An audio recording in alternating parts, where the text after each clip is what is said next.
I pledge allegiance to the flag of the United States of America and to the republic for which it stands, one nation, under God, indivisible, with liberty and justice for all. Can we please have one conversation, Sal?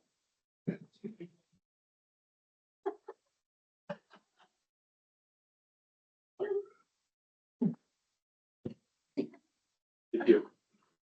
So we got 3 minutes to approve. We had public meeting on the 7th, and we had a non-public prior, non-public after. I've gone through them. Anybody gone through them? Yes. I'll move to approve all three. I will second that. All in favor? Aye. Good job, Roger. One in a row. You're welcome. Did Roger say that, or did somebody else say it? I did. What was it very? Facts is facts, man. I'm a truth teller. No. Got a general manifest.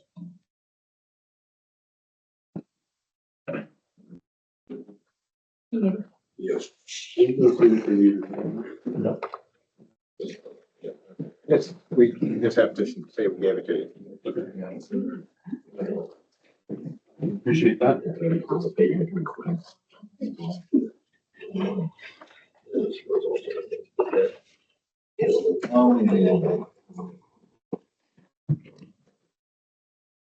And we have a request for abatement on Indian River Apartments for 2 water bills. They got billed for one quarter, 25,540, and another quarter for 9,784.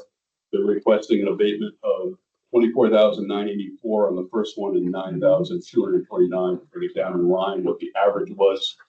And that goes back to the period of time when we were working through the changeover. So Is this because they have new meters installed though, and we were New actually, they were too low previously? I mean, not that high, but It's a little bit of both. It's coming off the old software system into the new meters from the old meters, and the reading difficulty, which we just couldn't determine an accurate amount of gallonage, and it was just so crazy that you couldn't reconcile it because you don't know why the numbers were the way they are.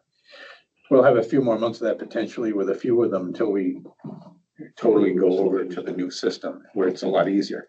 And hopefully every resident, every water customer will sign up so they can actually see by the day, by the hour, their water usage. So they'll be able to determine how much water they're using, if there's any issues. We'll have that same position. So we're just at the tail end of that. We're working, we've got about a dozen accounts where the water bill readings are just not believable. So we just have to clean them up and be done with it. okay. So, and the other positive thing, if residents are on the system sign up for it, I think they get alerts if they're getting detected leaks, steady usage, so they can actually, it's a great system actually, so. Yep. I'll encourage everybody that's on the tap water to sign up for it once they get that.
We're gonna save let's go on to the LED conversion project that Brian Ambrose has been, heading up.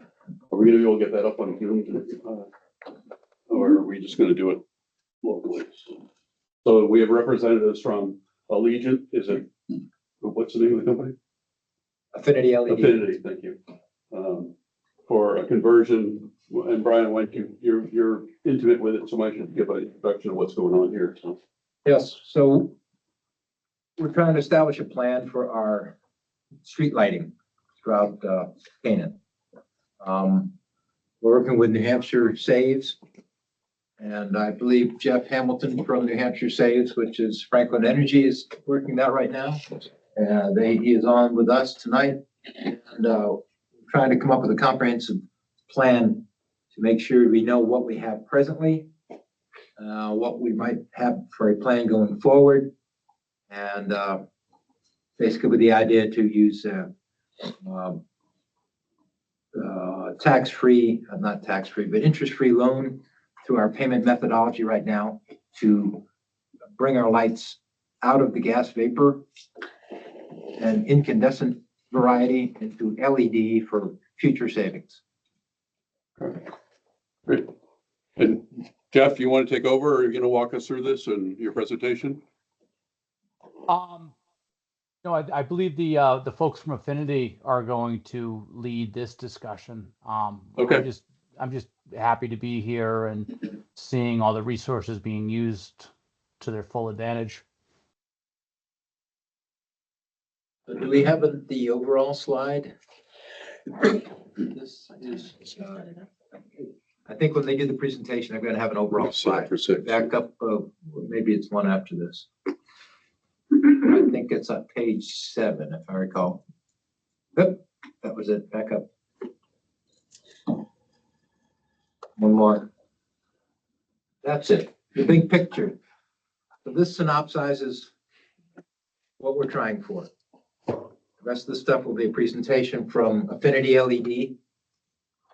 And, but this will synopsize it. So it shows you the payback under 4 years and then the cumulative savings. And if I'm right to tease and to stall just a little bit, is the main thing that we have right now, we have, I think just because over time, we pay a rental fee on the fixtures and we pay the actual fee for the lights. And you can take a monthly bill and take a look at that and note what that is. But the actual lighting output is much cheaper than the actual rent on the fixtures. So one of the options I think that's going to be presented to you is that we actually own the fixtures. And the fixtures, if I understood it correctly, are good for 8 to 10 years. So they can be amortized over that time period before they need to be considered for change out. That is These are the correct. numbers. Pardon me? Oh, you're correct on the lifetime of those, Okay. of the lights, yes. Brian? I think the Affinity people are probably comments. Could be. Yeah. See if they're- Affinity, are you with us yet?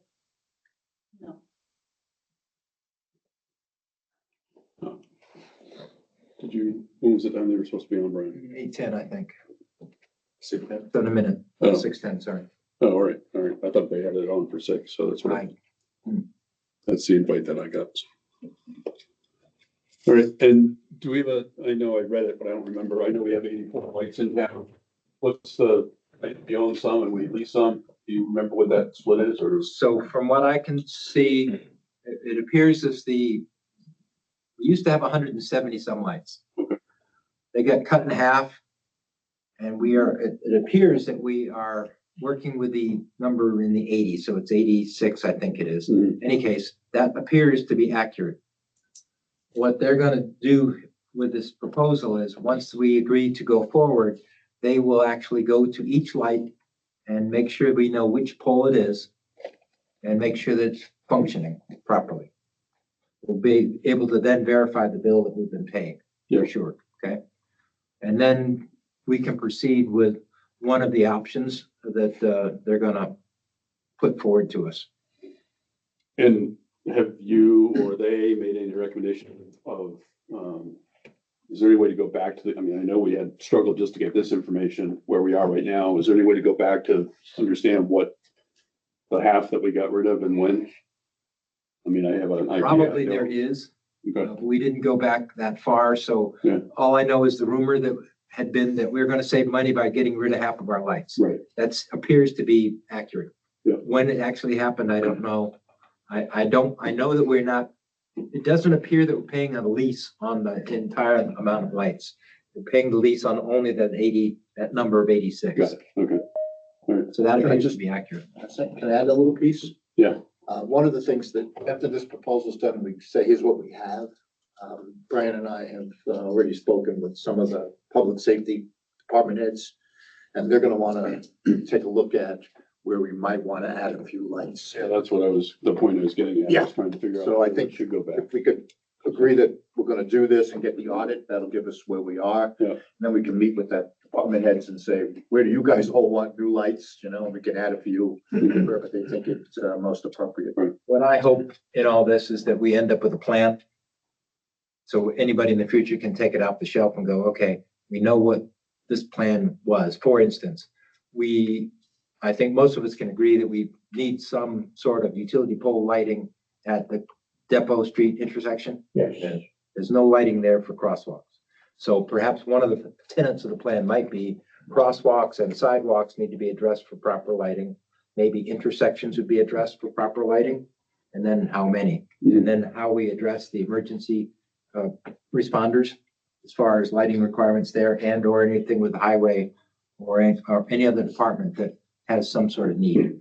You consolidate that and have the administrator and you guys get together and make a decision. Thanks. So Nancy's on? Is that, No, she's not. Oh. She's a resident. Yeah, she's a resident. I thought somebody came on. No? Yeah, Nancy That was- Rivera that did, was- but she- So they're right on time. The lights will probably be coming on late too. Did they reach out to you? No, I sent them the link. You did? Yep. Okay. Well, but we're a conference room, not them. We're the conference room. Well, it's pretty straightforward anyway. Yeah. I mean, you turned off half the streetlights. You put them in originally because it was a safety issue. Then you decided a while ago to save money, so you shut half of them off. And actually, a lot of communities have done that. Yes. And then with the advent of economic LEDs, now we can think about safety again and actually restore the lights the way they used to be.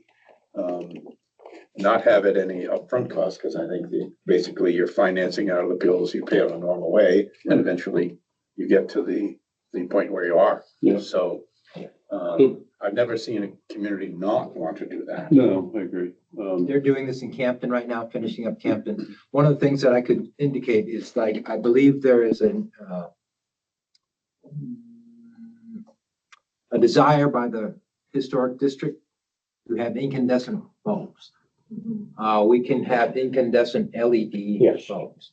Okay, so that. So I noticed that there's like 3 different K levels that, are they adjustable by each individual light? So you can change it, or is it? And these can also, depending on how crazy we get, become something that we can address by web. So Okay. they can be smart fixtures. So Brian, when you say fixture, that's the light itself. Yes. So who changes those if we own them? So in 8 years and So they need right- to be replaced, who does that? As I asked that same question, we would not change anything in our current process. So right now, the current process is the highway department, typically Bob Henry, has noticed a light out. He calls the utility fixes it. That won't change. I like that answer, thank you. Well, I'm not covered by warranty.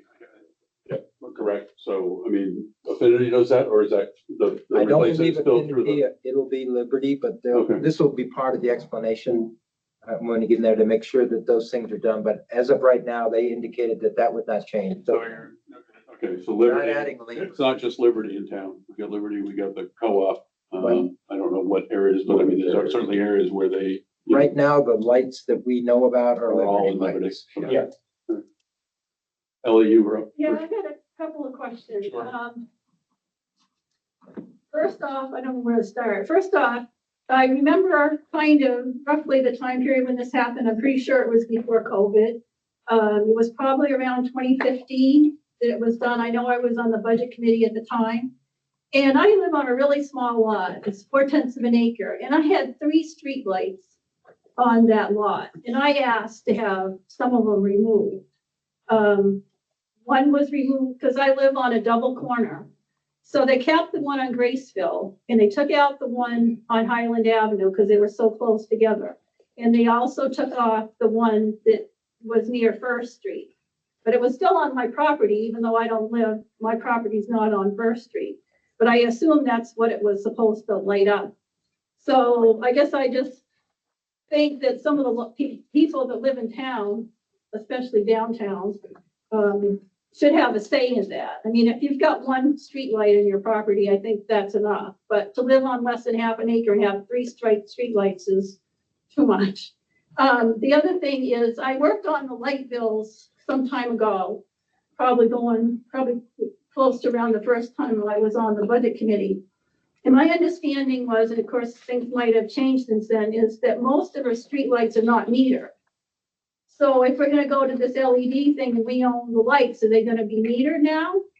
The only one I know of that's metered, it used to be the blinker light was metered, but we don't have that anymore. And the ones on the 4-way intersection downtown, those 4 lights were put in with a TE grant. And my understanding from when we did that project was that those lights belong to the town and that we actually had to pay for the bulbs. So when they go out, my understanding is the town replaces them and those have a meter on them. The last time I checked, I think the meter is down by the old log cabin. So I guess my question is if we're gonna, and the power company charged us by the bulb because the light bills never varied very much from season to season. So it wasn't based on usage. It was based on how many bulbs we had. So I guess that would be my main question is if we're going to own the bulbs and the fixtures, how are we going to know how much power we use unless somebody puts a meter in? Still gotta get a bill. What? Still gotta get the same bill that we get today. So it Okay. depends on the options that they offer, depends on So what it's not the. gonna be based on usage, how much? So how are we going to know whether Still we're the same saving power or not? as it is today. But there's no no difference. meters on those lights. Did they put some in? They give Again. you, there's a different rate depending on the type of fixture. Agreed. So if you got a sodium fixture, you're gonna pay 1 fee. If you got an LED fixture, there's another fee. And Oh. the power company just assumes it's on when there's no daylight. Okay. They calculate it that way. Oh, okay. So how can you tell? Like the one street light I have now is orange. So what kind of bulb is that? All the street lights we have now are sodium vapor lighting, except for So some, does that use less than a normal incandescent? Yes. yes, Okay. But still way more than an LED. way more. And over time, the output diminishes. Where an LED is on until it's off. It's the same quality of light as the start. That's my until it other dusk. issue, because I have a really hard time with LED lights. I can't have them in my house, so, I'm gonna have a hard time if you stick 2 more LED lights. Again, hopefully the plan will be such that we'll address those kinds of issues. But I hope that, yeah, that the lot owners will have some input on that. Thank you. Bob, you have a question? No, I was just gonna say it might be a given, but I never actually heard it said out loud that on top of all of this, a cost savings. So. It's written up there, but we didn't say it out loud. I just Okay, yeah. just want everybody to know all of that stuff you're talking about Yeah. is actually going to cost us less. Yes. The only other question I had, was if we're gonna bring into a loan, do we have to run that? That's a 3-year commitment for that loan, correct? Is how I read it in the presentation. It's a piece of paper. I mean, I know we're not putting out money. You're not for the putting out loan, money. but- Yeah. Okay. Is that still okay for a select board to make a decision? Okay.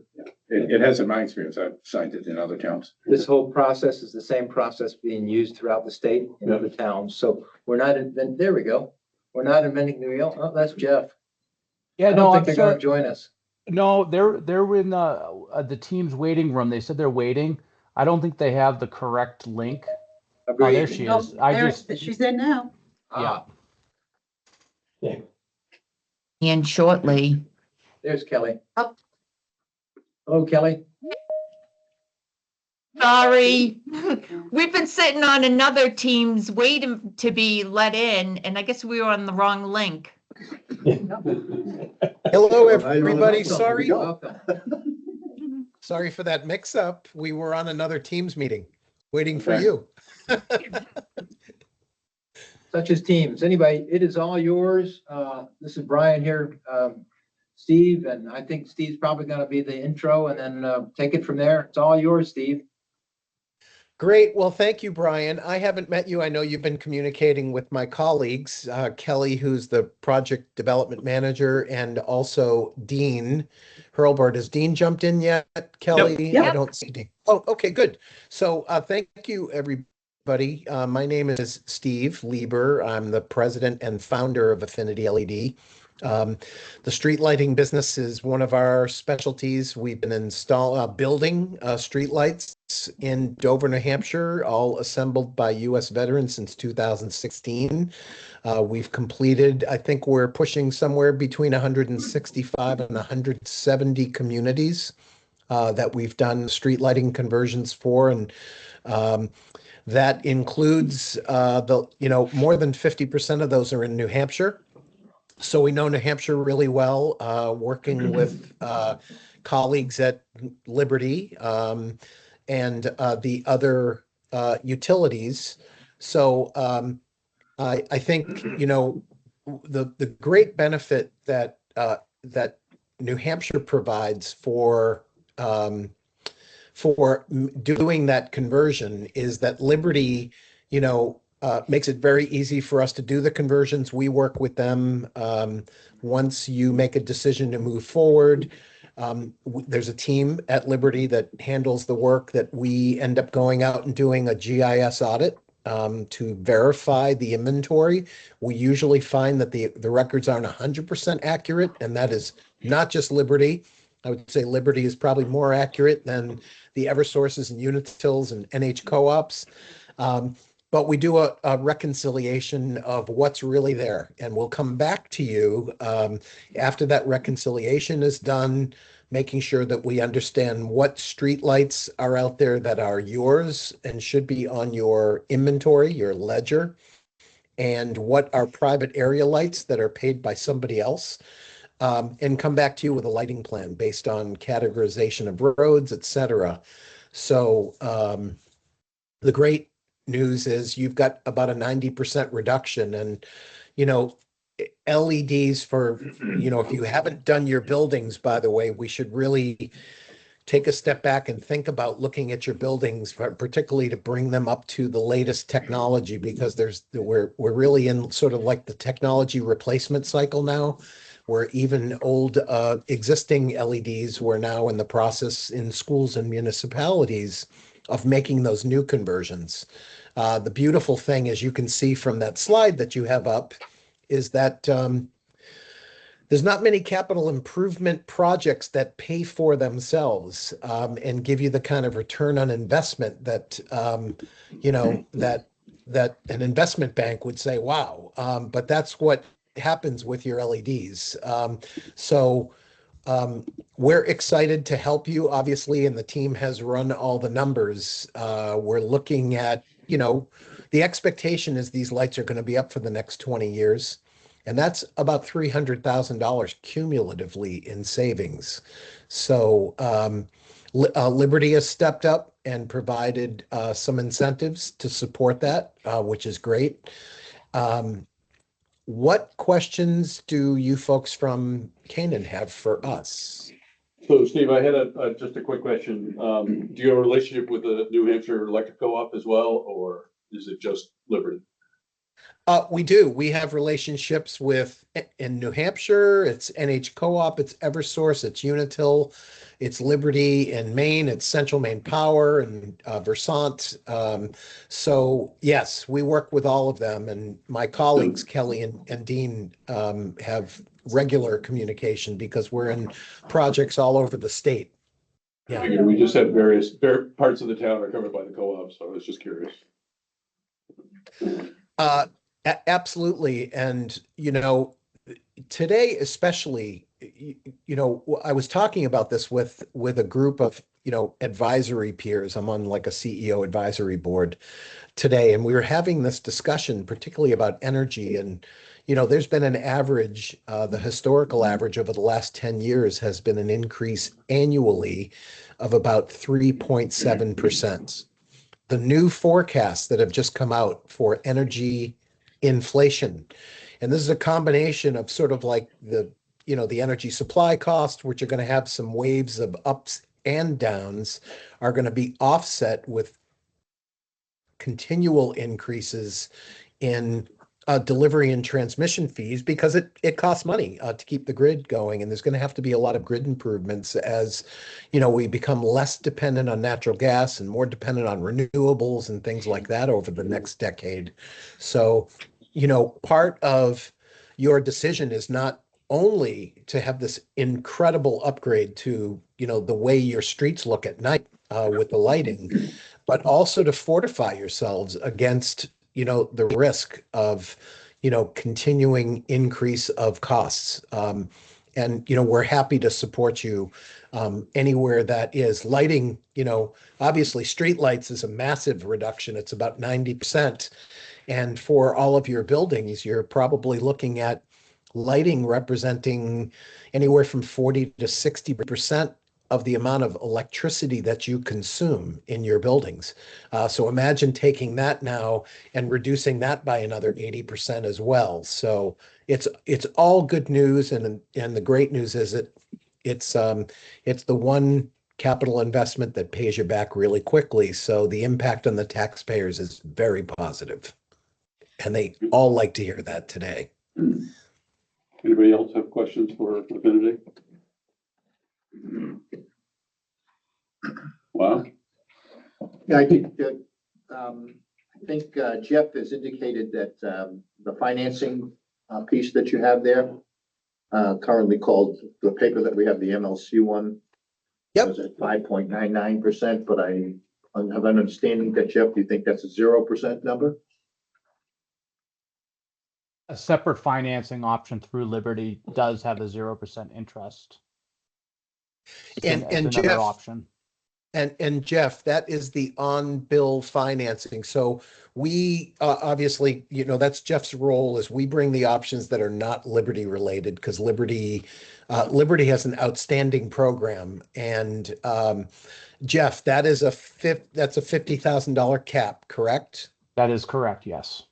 So between the $50,000 cap and your incentive, conveniently, at a $6,900 incentive and the $50,000 cap, Liberty can cover you on this with on-bill financing, which is an outstanding option for you. So we always place into our proposals the alternative option for, and it doesn't matter what utility, the alternative option for using a municipal lease purchase, but the on-bill financing at zero cost is the best way to go. We're about to roll trucks in, I think, in Pelham in another week. And they're doing the same thing. They're using, Liberty has been gracious enough, one of the few utilities that actually still offers on-bill financing, because that is not out there by many utilities anymore. So you're very fortunate to have that. Right, so we'll be using that option. Will that option also have a dollar buyout at the end of the term on the equipment? Jeff, do you know? Anybody? No. Oh, so I think you're talking about the net book value, the undepreciated value. Yep.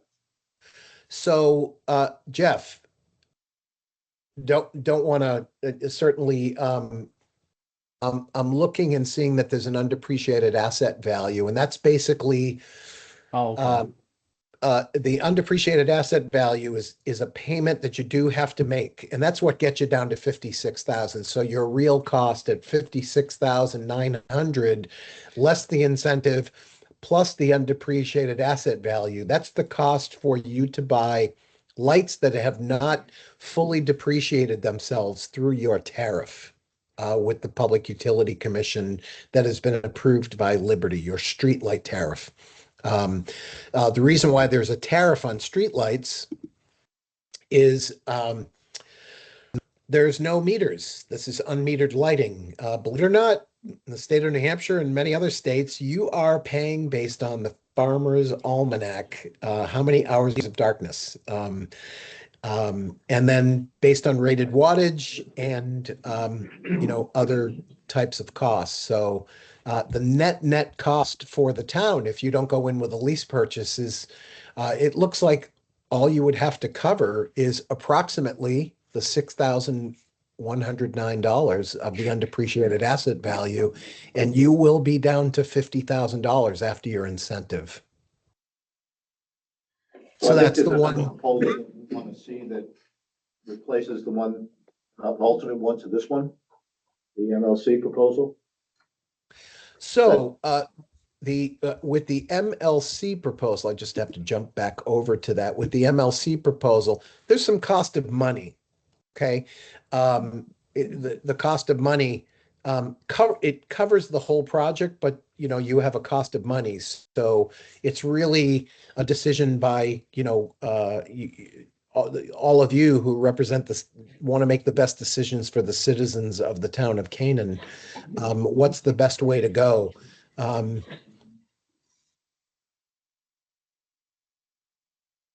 If I could give you my counsel would be, if you can have approved a $6,109 payment to pay for the undepreciated asset value, because that has to be paid ahead of the project moving ahead. We're not allowed to roll trucks until we get authorization from Liberty on two things. A, that we're using a Liberty established crew that has been already authorized. Check, we have that. And then the second thing is that the net book value, undepreciated asset value, has been paid. So that's really your only liability in this conversation, if you think about it, is Liberty's really covering the whole cost, part through your rebate, and the other part is on-bill financing, which is it, Jeff, is it a 5-year on-bill financing? Yes, it is. So it'll be about $833 a month. Okay, so based on that, you're going to be saving about $1,200 a month, and then they'll put back about $800 a month. Now, you'll probably only save about $800 a month in the summer and probably about $1,800 in the winter, because you have more dark hours. So your street light bills are higher in the winter than the summer, obviously, because you have more dark hours. But it's more than a wash. At $800, you're talking about less than $10,000, about $10,000 a year. And we've calculated, based on your tariff and the change to rated watts and moving over to current tariff, and the rated watts, moving over to LED tariff and the rated watts, that you'll be saving almost $15,000. So that's about a $5,000 benefit to the town on an annual basis for the first 5 years. And then after that, you've got the whole $15,000 plus, because costs will likely go up. So will your savings. It's really an excellent deal based on how Liberty is supporting communities today. So if I'm clear, a decision tonight is just to get the ball rolling as far as getting an audit done of the town? Is that what you started off saying? So GIS mapping and all that? So if I could suggest two things, and that would, again, this is, the select board is in place to make the best decisions for the citizens of Canaan, not for, not for Liberty or for Affinity LED, but our counsel would be that you open a motion to move ahead on the streetlight project with the understanding that there's on-bill financing from Liberty, that there is a rebate quotation from Liberty, and under the assumption that the town approves for the payment of the undepreciated asset value, which is the only piece that you'll really have to come up with, if that makes sense. Yeah, give that $6,000 number exact, actually. What it was. Kelly, what was that net book value number? 6109. 6109. Thank you. So, logistically, how this would work, is the town would be paying us. Liberty will be paying you back the entire cost of the project, except that net book value number. So the faster we move, the faster we turn the paperwork in. Once the project is installed, we immediately turn in the updated ledger to Liberty and to Jeff, and they work the magic numbers, and you receive a check for the rebate, and I'm assuming it's a second check unless they combine them, the systems combine them, the separate check for the $50,000 on-bill financing. Jeff might be able to answer that better, whether it's one check or two, but they're basically two checks. So they're because they're paying you from two different funds. If I understand correctly, one is sort of like the NH Saves funds, and then there's some support from the Regional Greenhouse Gas Initiative RGGI funds that allows them to give you 0% on-bill financing. Yep. So, and then sweet. Is it obviously this time period of rolling out, replacing whatever it is, 85 lights? Is that rolling as they get replaced, the bill will change accordingly? Is that, or is it you make the assumption once they're all done? What's the time period of replacing 85 lights? So the first step would be, once we get the contract signed, we get VHB out of Bedford, New Hampshire, scheduled to hit the streets of the community and audit and verify all lights that are in town. We'll find some expected that might be missing on the poles that we expect to find them, and we're going to find other poles where those lights exist. Net, And it Steve, usually they comes may out want to add some lights, I'm told, in certain areas. Yes. Yes. So should you decide to add lights, what happens during our lighting plan review is we put up the map and it's all color coded. So you can almost look at your town and say, oh, I can almost see the brightness of because they're all color coded dots through the town that is showing you the different brightnesses of lights. And it's all determined by, categorization of roads. And we do all that work for you. The initial mapping of it. And then we have a lighting plan review with usually members of the board might attend. We, ask that public safety is involved, and potentially, highway or DPW person, whatever that person might be in your community, are all on that lighting plan review, because they have input to say, we're questioning why we found this bright Liberty light at this intersection that just seemed a little bit uncommon. And having those questions to say, is there a reason why this light, according to our records, would be converted to something much brighter than the ones right next to it or down the rest of the street? And there could be feedback. Usually there's one of two answers, either, police or fire, or somebody will say, well, there's accidents constantly at that intersection. And it's been years. We asked Liberty to make a brighter light there because we felt we had to light it brighter. In other cases, nobody knows. They'll be like, well, Schnogg's garage used to be on that corner. And I think, maybe he asked for a brighter light and we put one in for him in the town. His garage isn't even there anymore. His driveway doesn't even exist anymore. So no, we don't need a brighter light there. Let's normalize the entire road. That's the conversations we have during the lighting plan review. And as we make adjustments, we make sure there's the spreadsheet there that says, okay, as we make adjustments, you also see, is the contract price still staying in green, meaning we are at or below the contract price, or have we gone to red? So at least you can see, oh, look, we're going a few $100s or a couple $1,000s over, but we're doing this because we're making decision A, B, and C, if that makes sense. It does. So, we just had this with Chief Rourke, town manager now, former Chief Rourke, Joe Rourke down in Salem.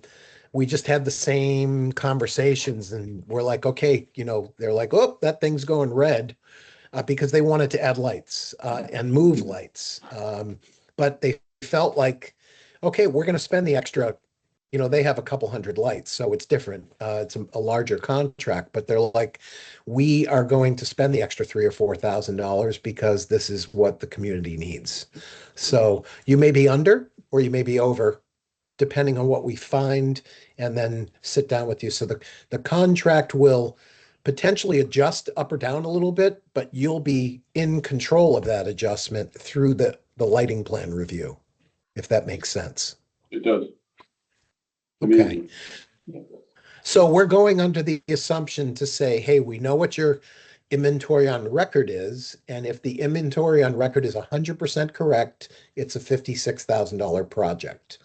If the inventory is changing, it's going to adjust up or down that number based on what we've actually found, A, and B, what we're recommending with confirmation, obviously.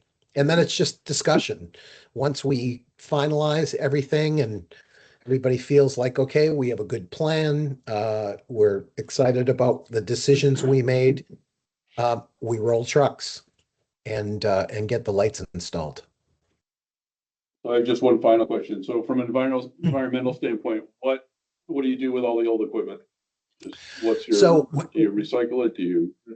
Some of it we own, some of it Liberty owns, yes, from what I hear. So once you pay your net book value check, you own your streetlights. And in the state of New Hampshire, just as a reminder, I'm talking about the stuff you're taking down to get to this point. Sorry for clarification. Yeah, so the stuff we're taking down is the Cobra head, and that's the only piece that you'll actually own, the old Cobra head, and then once we replace it, you own the new Cobra head.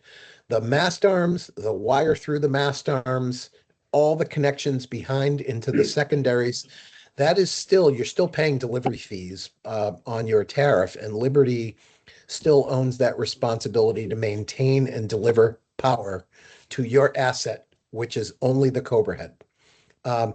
Once we take down the old ones, we are required to destroy them because, Oh, you lost you. It's been destroyed. You froze, Steve. Oh, sorry. I froze. I did get a hold on message. So we're required to destroy them. Now there's mercury in the bulbs, so we're required to remove the bulbs, carefully take them and separate them from the lights. So they don't just get thrown into a dumpster. And we're required to get you and we get you a certificate of disposal that shows that we've done the proper hazardous disposal of those lights because there are hazardous materials. And this is something our operations team is like clockwork on. So everything will go very smooth. The good news is this is a complete turnkey operation. So to simplify, All you have to really do is write the checks. We're going to take care of everything else. We'll take care of the audit. We'll take care of the lighting plan, the reconciliation, corrections with Liberty. We'll take care of the lighting plan for you. Once you've signed off of it, we take care of the installation, getting rid of the dumpster, moving all the hazardous materials out, and sending the paperwork in to get your LED tariff up and running with the Liberty team. So we take care of it all for you. Great. Ready to move forward? Yeah. You? You asked her. Yeah. Wow. Good asking, That's Steve, the good one asking. with Brandon, he's gone. Anyways, great. Did we have a motion to move forward? So moved. Second. All in favor? Aye. Thank you, gentlemen and ladies. I appreciate it. And Brian as well for doing a lot of the Thank you very legwork. much. Brian, thank you. It's a great. Great. Kelly will coordinate with our finance manager, who will draft up the contract and send that off to you. We'll coordinate with Jeff to get any documents, make sure you're getting all the documents you need from Unitil to sign and move ahead on. And then, Liberty. At this point, can you send sorry, everything to Liberty. can you send everything to our town administrator, Jack Wasmac? Please? Yes. Absolutely. Okay, great. Thank you. Absolutely. And then the last piece is, if you're okay with that, Kelly and Dean will follow up to determine, do you have buildings, properties that you would like us to look at completely separate, to put those audits together? You have no obligation when we do the audits. Yeah, I mean, we've done some already, Mhm. LED conversions, I believe, so, but yeah, I'd be open to that as well. So let's get through this a little bit and down the road a little bit, but Excellent. Great. Well, thank you Thank all. you, It's nice Ken. to meet you all, and look Thank you. forward to working with you. Thank you. Thank you, everyone. Thank you. Thanks. So the next thing on the agenda is Canyon Street Lake Association. Karen can't be here. She's out of town. She's the president of the Canyon Street Lake Association, but they came up with a proposal to put drip edges, not drip edges, but catch basin troughs on either side of the museum and the bathhouse up at the Canyon Street Lake. They requested, they're gonna have, actually Cardigan Mountain students are gonna do all the digging of the trenches. They're 18 inches, or they're 18 inches deep by 2 feet wide. Correct me if I'm wrong. They're gonna, Canyon Street Lake Association is gonna pay for the weed proofing material. They asked that the town come up with the gravel to fill the trenches and delivery it. I talked to Bob. That's gonna cost the town about $300. Again, this is stopping massive amounts of water coming off the roof and damaging the foundation of those buildings, and also slow the seepage of water into Canyon Street Lake. So I think it's a good spend of $300. Just for protection of the buildings. In protection of the buildings. John, you're on the museum, right? So do you have any, I mean, I know you weighed in on the That conversation. sounds great. What's that? It Yeah. sounds great. So I agree. So I just, I guess we should make a motion on spending the $300. So, so I'll make a motion to spend that. And have John work with Karen and figure out the timing on it. I'll second it. All in favor? Since we're talking about Canyon Street Lake, I'm gonna steal your thunder, but we had Nancy, somebody else, reach out about the bathhouse and its current state of repair, and need painting. This came up a year ago, as I responded to her, and I know Jack is offered to go out and look at it. We had an offer, and I just got to follow up with the high school. This high school had originally proposed a year ago that they might do it as a project to build a post and beam house, big post and beam building to replace that. But I know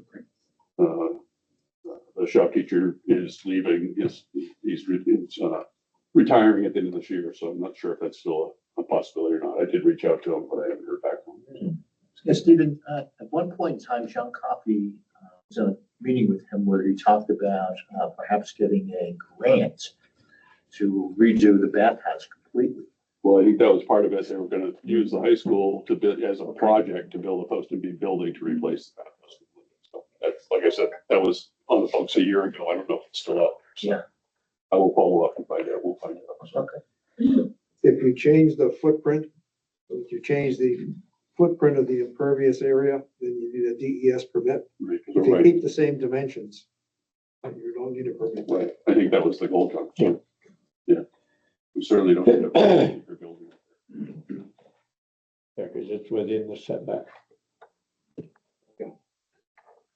And John, you're up. I think you're up since we're talking about the historic district. You probably should start with the pictures. I handed you a piece of paper.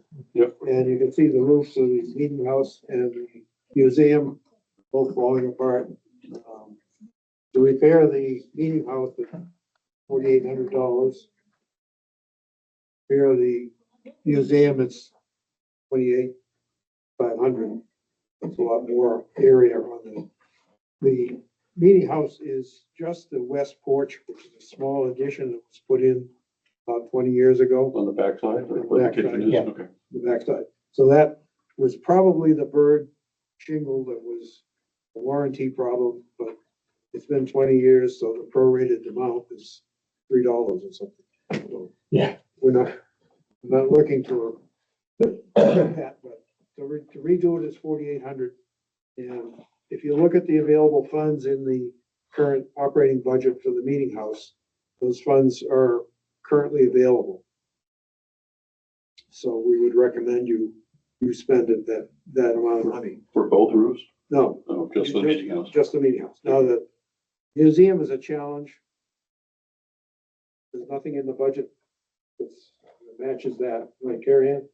And so that's hit the contingency or do something else.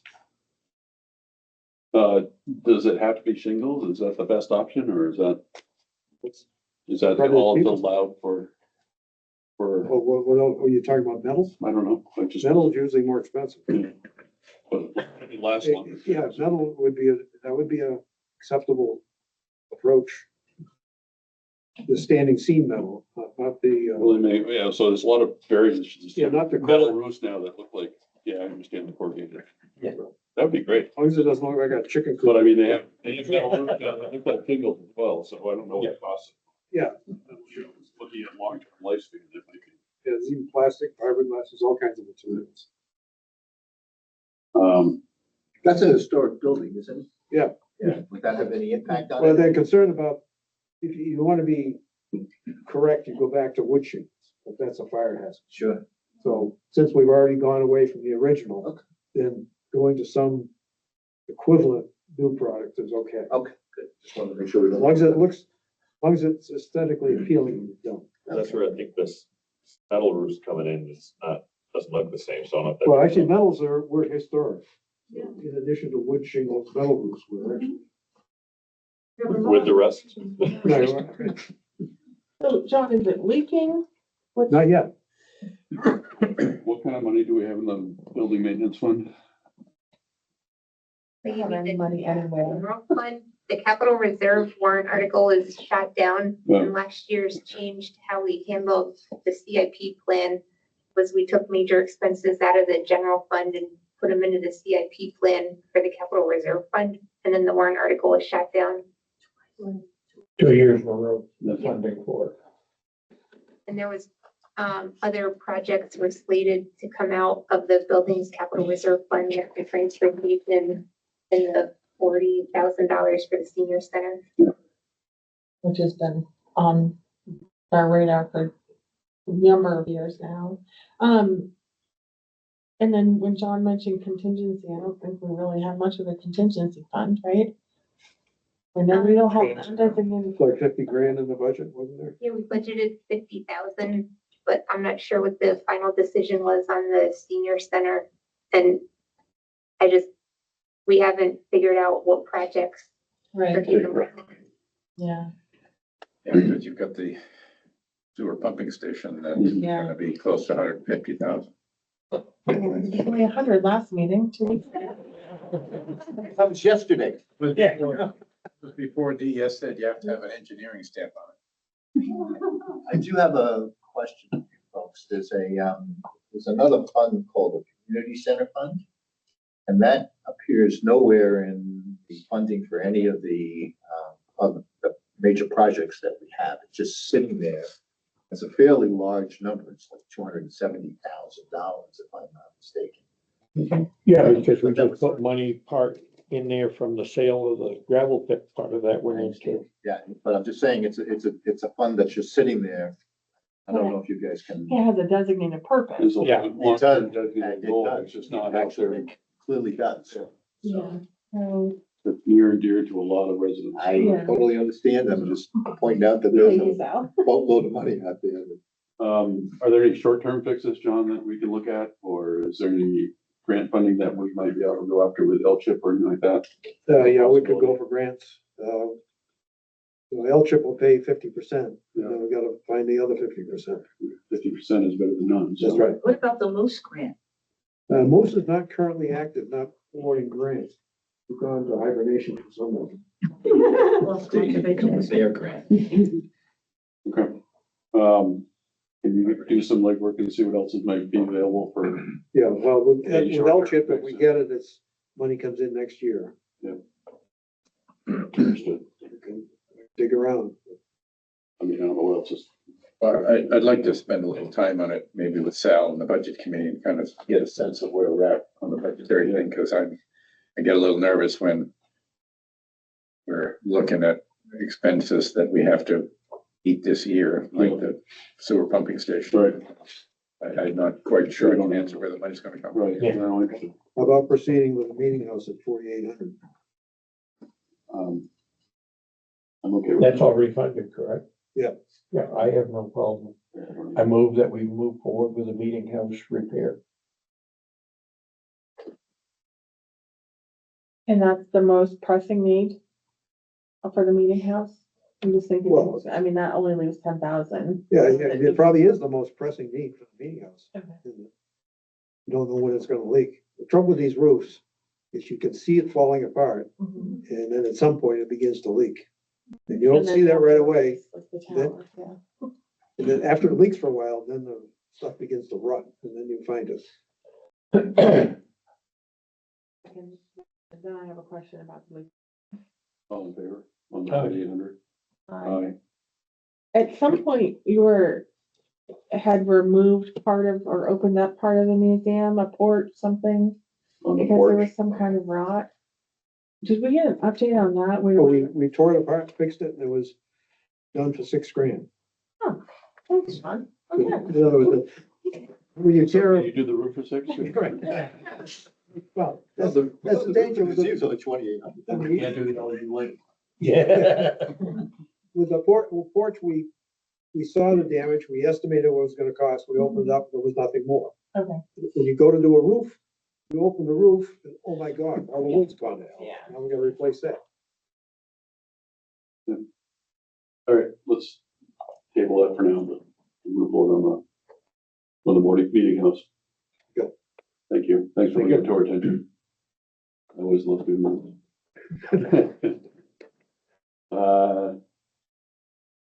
Jack, you're up. I had a nice meeting with the people from EPA this morning about the $1.47 million earmarked grant for the water stuff.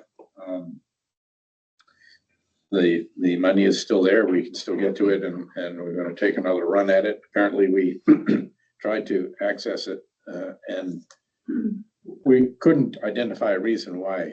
But it seemed to coincide when we sent in a lot of the information trying to access, seemed to coincide with the government shutdown. And so the suggestion was today that it just kind of fell to the wayside and nobody could pick it up again. So it's all good. We should be able to get that project back on track pretty soon. I did meet with the Mascoma Valley Preservation folks on the freight shed. They're still interested in seeing where the town's interested in perhaps doing an RFP to put it out there to see if somebody wants to bring together some sort of development proposal to renovate it and rehab it, maybe commercially or culturally or something. And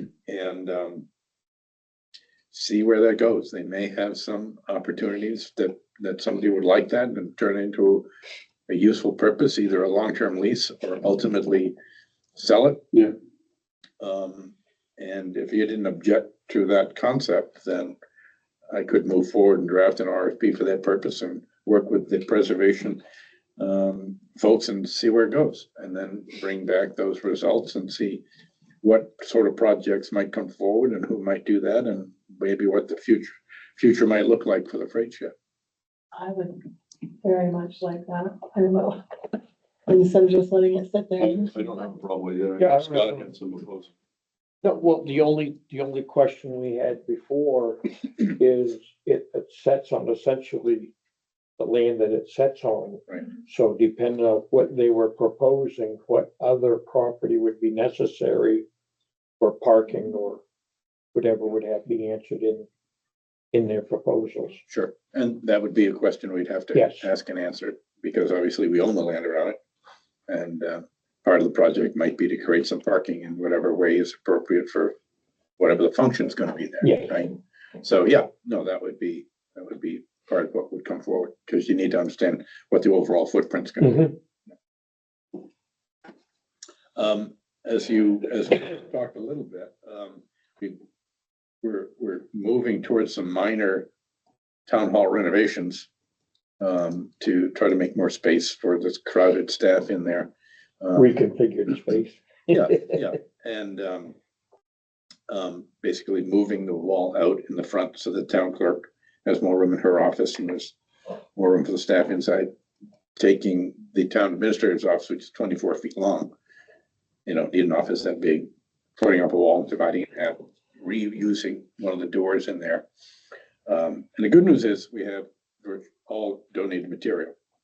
So we will have some labor costs, and I don't have a price for that yet, but I can swing a hammer. what's that? I said I can swing a hammer. Yeah. So that would be a goal, to try to really bring together some help and some free stuff and make that a little more effective in the town office. I had a nice meeting with the cemetery trustees. I'm very grateful that you've reconstituted the cemetery trustees. Their work is very important, and I'll continue to work with them. I have drafted an RFP for them for some tree cutting, and I suggested that maybe we could find an Eagle Scout to do some earth mapping and integrating some of the existing maps and information on an interactive method to try to actually understand who's buried in Grant's tomb. Yeah. And identification. as I said, I honestly have not been in a community in the last 5 years that knows who's buried where. There's always mistakes, and the loss, that gap of not having cemetery trustees is. Well, Grant is buried here, that we have a reason for people to come to Canaan. Yeah, I want to talk to Sal about that. We just- We can put that in the brochure. We just have to locate where. Sal went to school with him, so.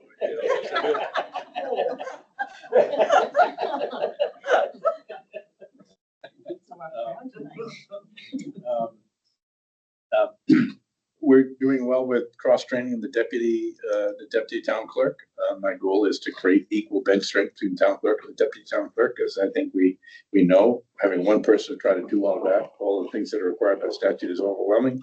And so that's going very well.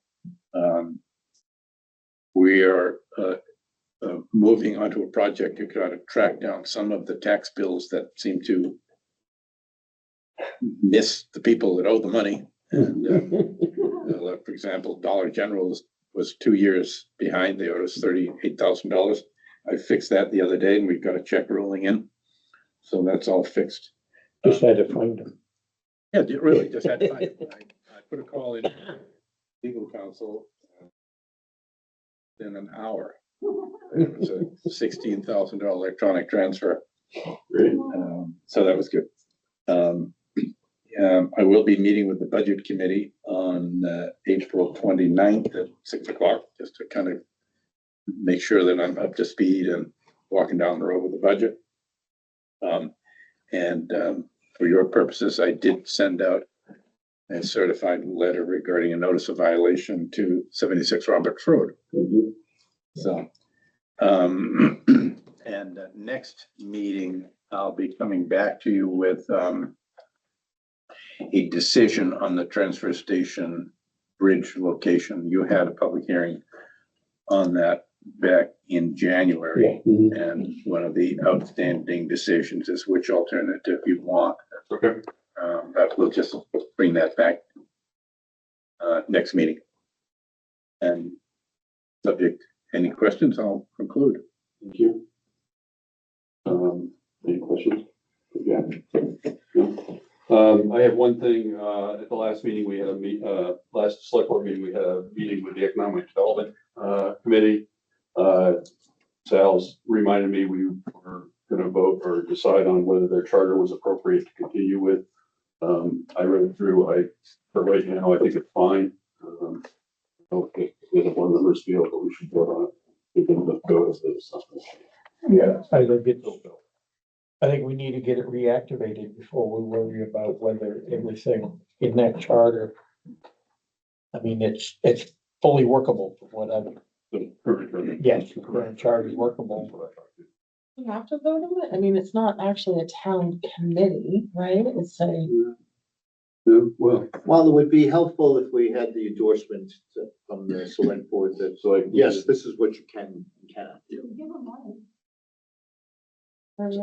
It is one of the, it is one of the. We only asked for committees 35.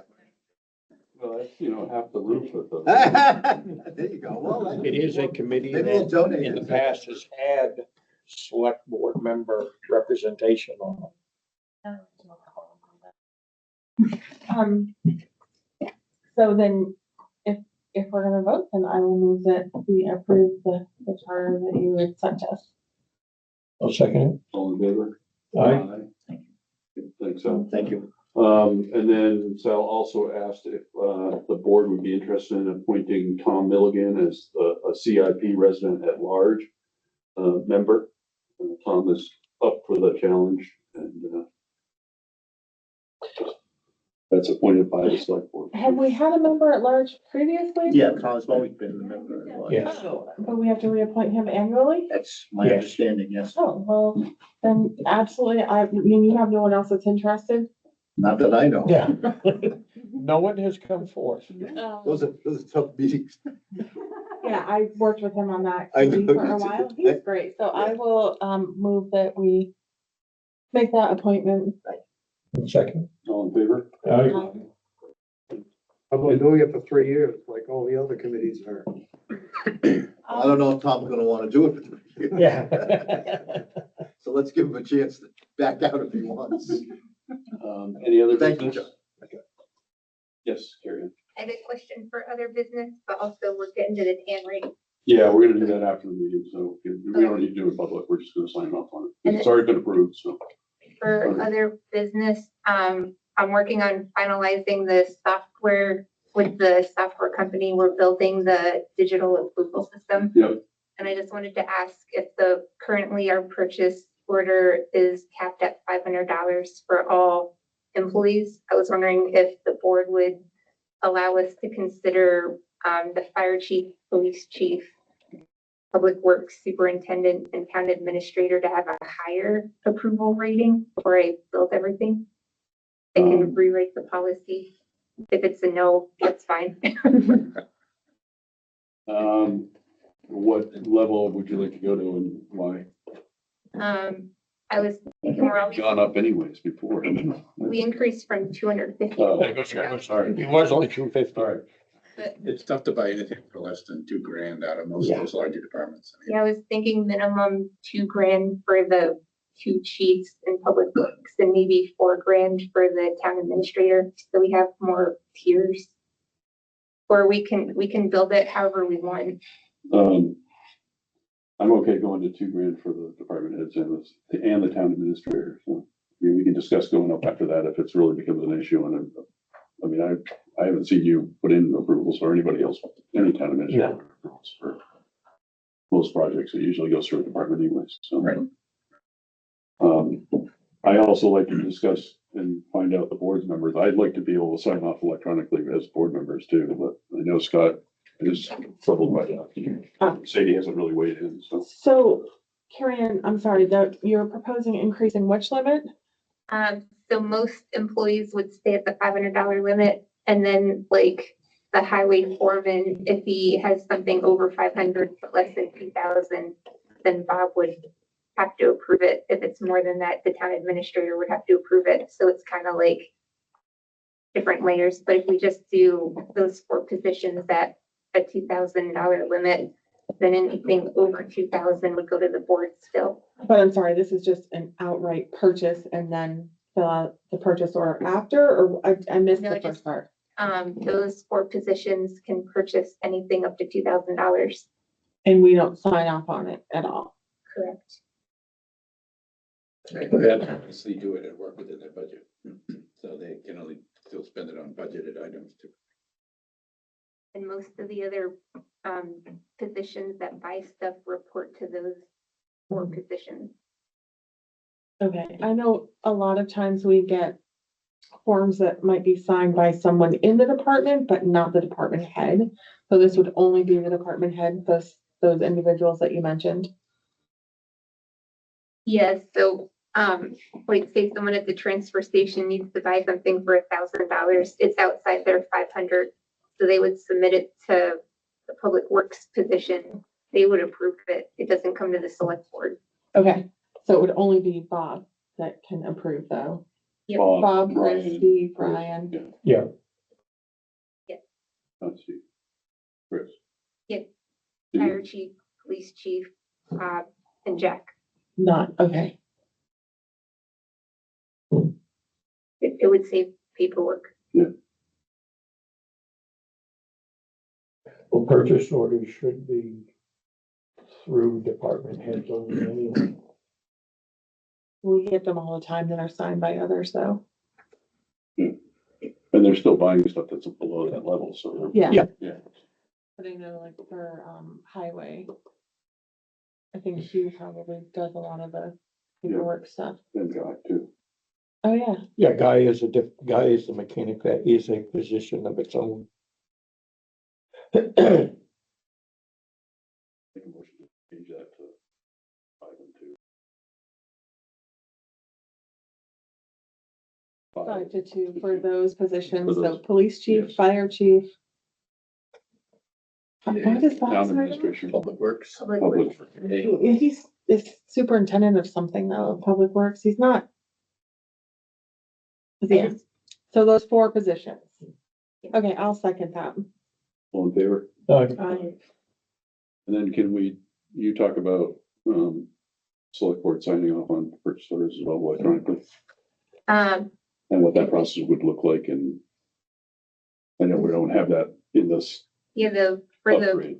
signing off on purchase orders, the department heads, anything over $2,000 now would be a purchase order that the board will have to log into the accounting software. You would get, we can either decide to have an email every time there's a purchase order, or I can just email once a week to remind you to log in.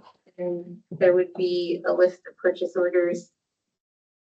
And then you really just click approve, or you can leave comments or disapprove it. And then we can set it up that as long as 2 out of 3 people click approve, then it continues forward. So it could be 3 out of 5. Yep. All right, so could we, when we get up and running, before we make that step, could we see it like before we actually make a decision on it? I mean, I like it, but I just want to make sure I think I understand it and I think I like it. Is it gonna alleviate the manifest? No, there's still a manifest. It's just eliminating all the paper with all the written signatures on it. Carrie, if you haven't known, Carrie Ann hates paper. Yeah. Or paper. My old school, I I like mean, paper. again, this is mine, and you two haven't really weighed in on it either, so. One problem I have with it is that, as I understand it, if we have any question on those purchase orders, that has to be discussed in public meeting. according to our town council. He said if we had any question, it had to be discussed in public meeting. That's why we've been signing them here. I thought if we can't discuss it among ourselves, but we wouldn't anyway, we would ask Carrie Ann if we had a question because none of us are going to know. But when we started sometimes signing them here, we never voted on them. Chet would have us sign them, but then we were always past due. Right. And then that was. I understand that part of it, other than what he was going on. I don't think that was council. I think that was previous administrator made that decision and carried it to a limit, so. When I asked about it, that was what I was told. It was town council that gave that, I mean, individually, any of you can question anything at any Yes. time, and so you don't need to do that in a public session, because it's not you're not deliberating in public to take a vote as a board outside of daylight. But, if you see a purchase order electronically, you can call anybody and say, what is this all about, before you sign it. And when I was a city manager in Lebanon, everything was electronic, even the manifest. They didn't have paper on it all. You had to log in and click. I mean, that would be great, I think. But I went to the town office and signed a bunch. you did. Yeah. I saw that. Yeah. You before me, he said. you figured she better go before she gets where it is. To get in the door, because I don't know the code, but yeah. Like, It's good to not know this code, Sadie. That way you don't blame the students. You could try it, and we can come here and talk about if there's any issues and make some adjustments. I'm gonna make a motion that we try it. I'll Sorry, second that. All in favor? Aye. Scott now get his wife to log in. Can I do it on my phone? Yeah, there you go. I'm not sure what it looks Yeah, I send all the Carrie these requests and she sends me these spreadsheets. I'm like, Then I have to go get on my actual computer and look at it to be able to read it. Thank you. I will get back to you on that. Any other business? I had one more quick question about light. Yeah, I was just thinking about I remember, it may not be true anymore, but that we spend an awful lot of money on lights in the ball field in the summertime.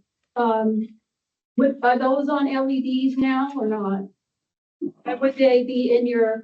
they're not street lights. I don't know if they're LEDs or not, to be honest with you. I guess we can look at that as well and we can talk to them. What's that? That comes out of the rec budget instead of the streetlight budget? It used to come out of streetlights, I thought. I have to check. I can't answer that. Okay, no, I'm just saying if you guys were gonna do, because the guy was talking about, I forget what his name was, but he was talking about doing, was it what do you call it, an audit? Yep. Of like things in the buildings and stuff like that, but I was thinking, from what I remember, the big bills in the summer were from the ball field. Okay. So I think Appreciate you that. ought to look at that. And that's another one of those that the lights were donated. The lights themselves. Yeah, they were. The lights themselves were donated, but then we pay the bill. Yeah. Those are so old that they're probably not LED. Probably not. But if you go up to Prospect Hill Road, look at Cardigan's new field, Yeah, they've got some nice LEDs on I that do. too. And they're down projecting, not And spreading. they're not on all the time either. So No. that's another big issue I have with street lighting is that they're on all the time. It would be nice, I think, to have some that are motion detected, so they don't have to be on all the time. Yeah, but then they'd come on every time a car went by. Or deer walk The by. other, There's a street light on Meeting Road that goes off every time I walk under it. And the same thing on my sidewalk. It goes off whenever I walk under it. I don't know, you got Guju going on here. I don't know. one of the problems is sodium lighting will overheat and go out. I'll move to adjourn. Yeah. Oh, You have to make a motion, to allow the signatures for the transfers. oh, okay. So I'll move that we do that. We need to. Sign the tax anticipation note. To make that motion allowing all the signatures. So, This is a motion to, vote entitled to vote to authorize 1.3 million for a tax anticipation note for fiscal year 2026. Be approved in the form presented to this meeting and that an attested copy of said vote be included with the minutes of this meeting. So moved. You can look at it afterwards, right? Second. All in favor? Aye. And that's for Ann to sign. All right, now I can move to adjourn? Yeah, so then we just have to sign it. Okay. So I'm making that motion that we adjourn. I'll second that. All in favor? Aye. Thanks, everyone. Hey, good job. Good job.